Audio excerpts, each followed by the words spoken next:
right, everyone, you have had essay writing, I'm sure, through all of your English classes.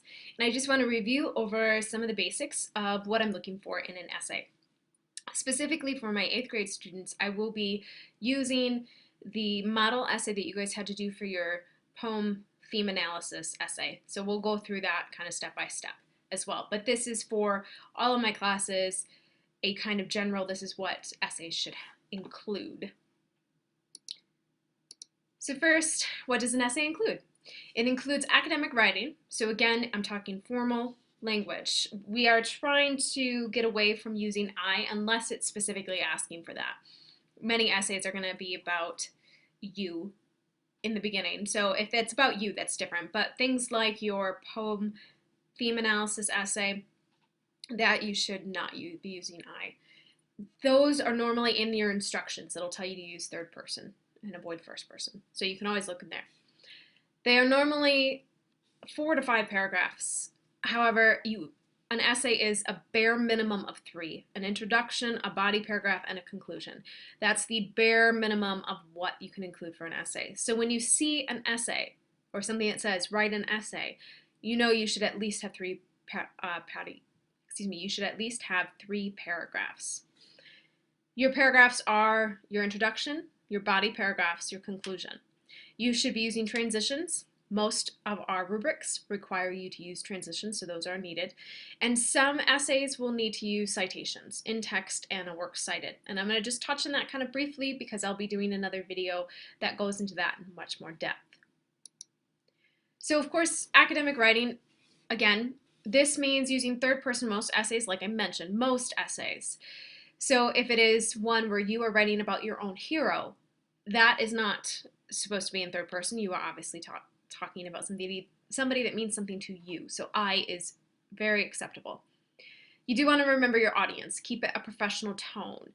So nothing like, hello, my name is, and then going on into your essay. That is not what you should be doing when it comes to that. You're just coming in and talking right away about your essay, which I'll discuss. Be sure to show, not tell. That means, write like this. The first example of how carbon dioxide harms the environment, I just made that up by the way, is avoid something like, okay, so I'm going to tell you. Or the first paragraph is about how carbon dioxide, etc., etc. That is telling me what you're going to do. Just do what you're going to say that. So instead say the first example, blah, blah, blah. Always be sure to use spell check and reread it because we have several words in the English language that are spelled correctly but aren't the right one. For example, weather. If you're going to say whether or not, you want to make sure you're talking about the W-H-E-T-H-E-R, not our weather like it's sunny outside. So you want to make sure that it's using the right word. Check capitalization. Proper nouns should be capitalized. Beginning of a sentence should be capitalized, and I by itself should be capitalized. Indent your paragraph. That's a simple tab. If your tab isn't working, it's 5 spaces. And check for correct punctuation. So using periods where you're supposed to, using commas where you're supposed to. If you're not sure, I recommend reading it out loud. If you've noticed your sentence goes on and on and on, you need to put a period in there somewhere and break it up into a couple more sentences. The general rule for commas is if you take a breath, you put a comma there. That's not always true because you take a breath at the end of a sentence too. So if you're not sure on that, just let me know and I can help you out with that. But you usually use a comma before a word like and, but, or, nor, yet, and so. So those are some academic writing tips. Now the essay basics, they contain 3 basic parts, as I mentioned: introduction, body paragraph, you should have more than one, and a conclusion. So I'll go through each of those steps, or each of those parts. Your introduction does just that. It introduces your topic. It normally includes the following in this order. You have a hook. It's something to get the reader's attention. It can be a quote, it can be a statistic, it can be a story, etc. It's something that draws the reader in and makes them interested to want to know more about what you're going to say. For me, hooks are very hard to write, so I get if you're having a hard time.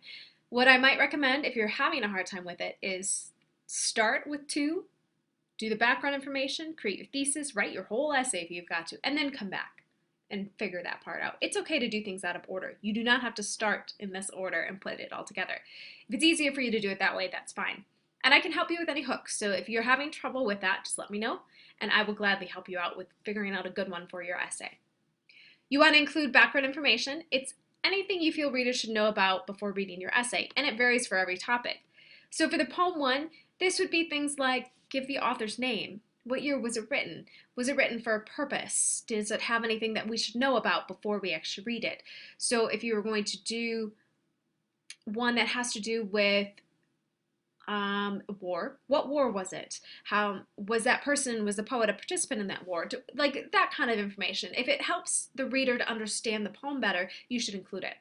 And you should be writing as if the person who's reading it knows nothing about that topic. So if you are writing about a person, I don't know who this person is. You want to make sure to be very clear. So include background information with that in mind. You end your introduction with your thesis. It's your focus for your entire essay, and it's what you'll be discussing in every body paragraph. So an example, this is using the model essay for my 8th graders in 112. What is life? For most people, life is neither a series of all good events nor a series of all bad events. In The Rainy Day, Henry Wadsworth Longfellow looks at these two opposing sides of life, the positive and the negative, and concludes that both are necessary. The poem's theme is that since all human lives contain both sadness and joy, true contentment comes from understanding and accepting this fact. So you can see I color-coded it to show you what is what. It has a hook, begins with a question like that.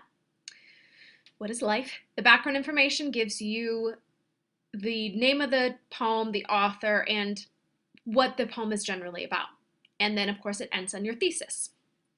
So she will be discussing that all human lives contain both sadness and joy, and you need that. True contentment comes from understanding and accepting that fact. So your body paragraphs then are going to be talking about that. These are well-developed paragraphs. If you're not sure what that is, I made a video about that. You can go back and check that. And they support your thesis. They should do the following. They have a topic sentence that connects the next point to your thesis. Discuss the point in depth, giving examples and specifically explaining each example and how it proves a thesis. Remember, I'm not familiar with your topic. You need to explain to me what you're talking about there. A concluding sentence that sums up how that point connects to the thesis. So again, you're always going back to the thesis. It's your main focus. It's always about the thesis.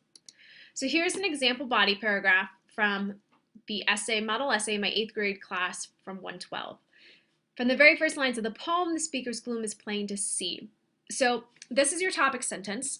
She does this because she had just briefly mentioned in her thesis that it talks about sadness. So she's talking about sadness here.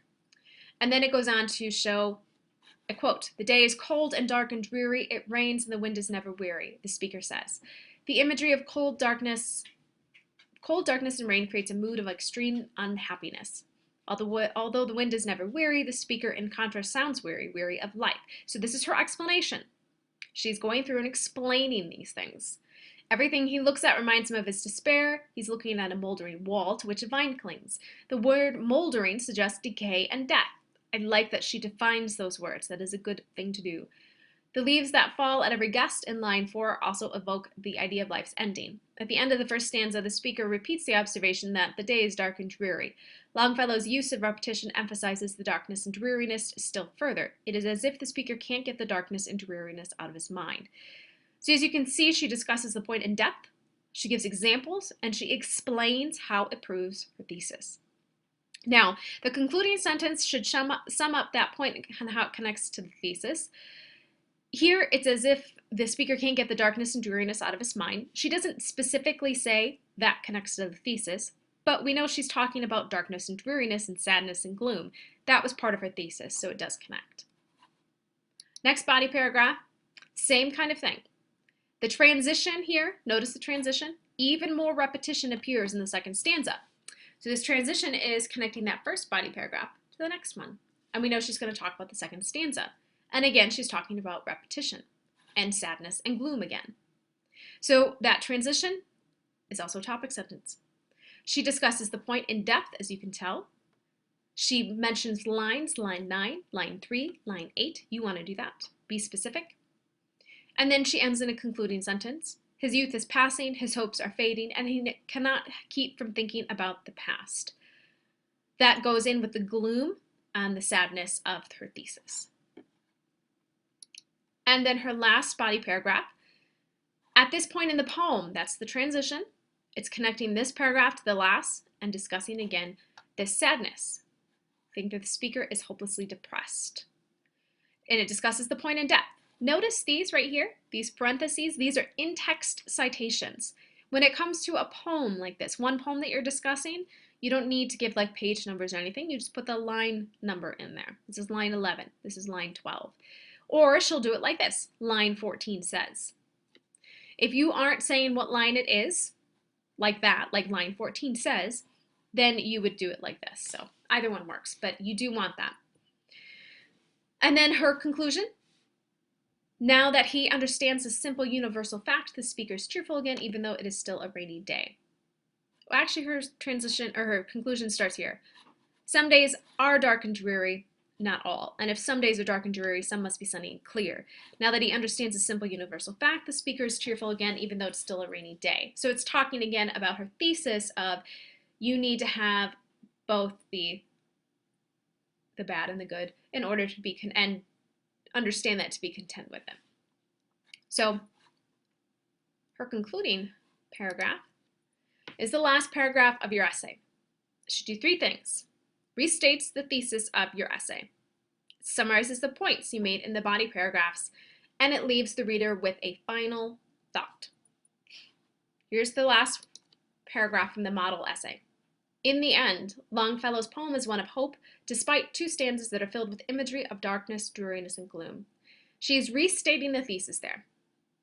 And notice the phrase, in the end. That is a transition, and it's signifying to me that it is now the finish of her essay. The poem starts out as a description of deep sadness, but it turns out to be a poem about how sadness and joy alternate in human life. It is the common fate of all, as line 13 says, to experience both good and bad. She is summarizing the points she made in the body paragraphs. And then she leaves the reader with a final thought. When you are sad, remember that everyone is sometimes sad. Be patient and wait for the clouds to part and the sun to shine. That is Longfellow's hopeful message to his readers. So she's got everything that she needs there, including transitions. So transitions are the words used to show a connection between one paragraph and the next. They're used in paragraphs too, as I discussed in the paragraph video. And think of them as linking words in a way. They're just the connection, showing me how things are connected.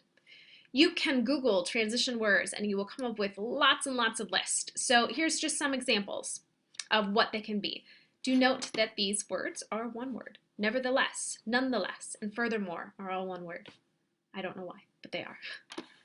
So you want to use these transition words to go from one paragraph to the next, as well as from one detail to the next in a paragraph. Now, citations are needed in some essays, not in all. If you are writing, say, a biography of a person, like your hero in some of my credit recovery classes, that's what you're doing, you don't need to have an in-text citation. This is for a research essay, or if you are writing about a book or a poem. Like I showed in that example where the parentheses had 11 to show me that that was line 11. That's an in-text citation. So it's just a parenthetical mark, so parentheses, that show the information did not come from you, but a different source. In a poetry essay, you just need the line number in parentheses or statement, like I said. In line 14 it says. In other essays, anything that isn't common knowledge, and if you're not sure if something is or isn't, let me know and I'll help you. It needs to be cited if it didn't come from you. If it is a word for word from another source, it needs to be in quotation marks. And you really shouldn't have more than, I think it's 3 sentences long. So some examples, I'm just going to touch on this briefly. When writing a research paper, you need to follow a few different steps to effectively research a topic. Identifying your research topic is usually the most difficult part of writing a research paper. And then I put in parentheses where that came from. The Owl at Purdue, I give the title of the website, and I give the title of the article, although I didn't end it in parentheses, or quotation marks here. That was my mistake. So this is just the author and the page title. It is a website, but the full citation will be in the works cited page elsewhere. So you don't need to just put the website there. That doesn't look very neat. This is better. You put the author and the page title. If it just is one book that you're discussing, you just put the page. If it is you have several books, you'd put the author and the page number. And I'll get more in depth with that later. Here's an example of if you were using a book. In many dystopian novels, characters show their disappointment towards the current government. District 12, where you can starve to death in safety. This is from Hunger Games, and I just made up a page number. So books, you include the author's last name, page you found the quote on. Full citation will be in the works cited. So what is a works cited? I've mentioned that a few times. This is, I'm going to go more in depth in this later. You have works cited and a bibliography. A works cited is usually what you'll be using, and it's a completely separate page from your essay or media project. So don't include it at the bottom of that. It's on a separate page. It includes every source you cited in your paper. In a bibliography, it includes every source you looked at, even if it wasn't in the essay. Most things you do in my class will just be works cited. So some examples of what that looks like is this. And again, I'm going to go more in depth with this later. So I just wanted to show you an example of this would be like a website if you're looking at a newspaper article online. If you're doing a book, it's pretty simple. Just the author's last name first, name of the book, publisher, and the year. This is not something I'm going to get too much in depth with. So just so you know, works cited will look like that, and your in-text citations will look like that.